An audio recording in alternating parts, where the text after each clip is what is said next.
Welcome to today's Explainer. We're jumping right in today to unpack the mechanics and the absolute massive global impact of the world's favorite sport, football. You know, if you've ever wondered how a simple ball and a net can literally capture the hearts of billions across the globe, well, you're in the exact right place. We're going to break down the core elements, those elite skills required at the very highest levels, and the underlying values the sport instills, all drawn directly from our source material today. So let's get right into it. Okay, let's dive into this. Why exactly is football loved universally by millions of people? Our source text highlights right off the bat that this isn't just some popular pastime, right? It's a true global phenomenon. I mean, it's an absolute obsession for millions, actually scratch that, billions, across the globe. It's this incredible sport that effortlessly transcends borders, politics, and languages, bringing us all together in a shared experience of sheer excitement.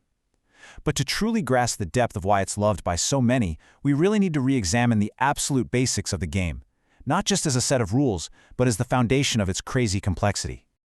Part 1. What is football? The basic mechanics. It all starts with a simple binary. Two teams. We all know this, sure, but think about it strategically for a second. This creates an immediate zero-sum conflict. There are no secondary factions out there on the pitch, no shifting alliances, just two unified sides locked in a direct clash of tactics and pure will for 90 minutes. This setup strips away all that external noise and creates a pure head-to-head tactical battle, where every single action by one team forces a direct, immediate reaction from the other. And on each side, exactly 11 players. But rather than just looking at them as individuals, think of them as nodes in a highly complex, constantly moving network. The immense coordination required to have 11 distinct athletes, moving, breathing, and anticipating each other as a single, unified organism, that is where the true beauty of the sport lies. It's like a dynamic, fast-paced geometric puzzle. If just one player is out of position, the entire structure can completely collapse. It's a relentless exercise in constant spatial awareness and collective synergy. And the ultimate objective for all 22 of those players? Putting the ball into the opponent's net.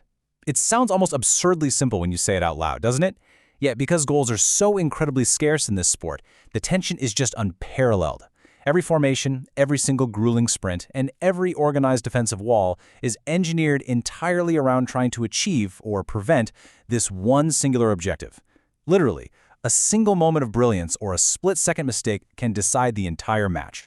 Let's move to and see how this builds into part 2. How is it played? Skills, strategy, and values. Our sources make an absolutely crucial point here. Football is not just a game, it teaches teamwork, discipline, and hard work. You simply cannot succeed at the highest levels with 11 talented players acting selfishly. No way.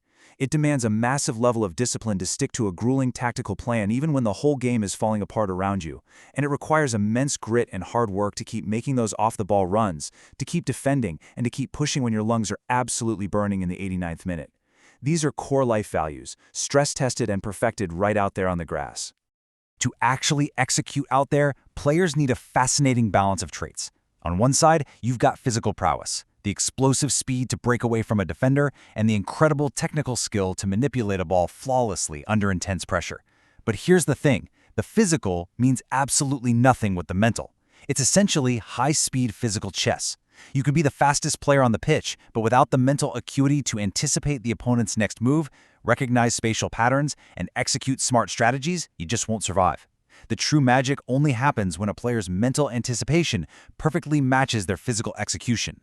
Which brings us to part 3, inspiring football legends, the greats.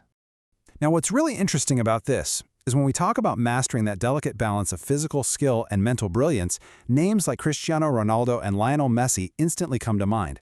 These guys aren't just incredible athletes, they're global icons. Our source material highlights that their impact goes way beyond their unbelievable goal tallies or the trophies they lift. Through their immense talent and unyielding, borderline obsessive dedication to their craft, they have become the living embodiment of the sport's core values. Their personal drive fuels a massive wave of inspiration for literally millions of people around the world, proving what's actually possible when relentless hard work meets natural ability. And this brilliantly illustrates part 4, why it matters, uniting the world. Ultimately, it all comes down to a shared, global excitement. This is the grand culmination of everything the sport represents. Football brings people together from every conceivable corner of the earth. It completely transcends the physical boundaries of the pitch. I mean, during a massive tournament, it creates a universal language that spans continents. When a crucial goal hits the back of the net in a major final, that eruption of joy or heartbreak reverberates globally. It is an incredibly powerful unifying cultural force, proving time and time again exactly why it remains the world's favorite sport. So as we wrap up today's explainer, I want to leave you with a thought to chew on. If football teaches us universal lessons like discipline, strategy, and teamwork, how can we take the values of the world's favorite sport and use them to unite us in our everyday lives? Think about that broader cultural footprint. It's about so much more than 22 players in a ball. It's about what we can fundamentally learn from them about working together as a society. Thank you so much for joining me. Keep learning, keep analyzing, and I'll catch you next time.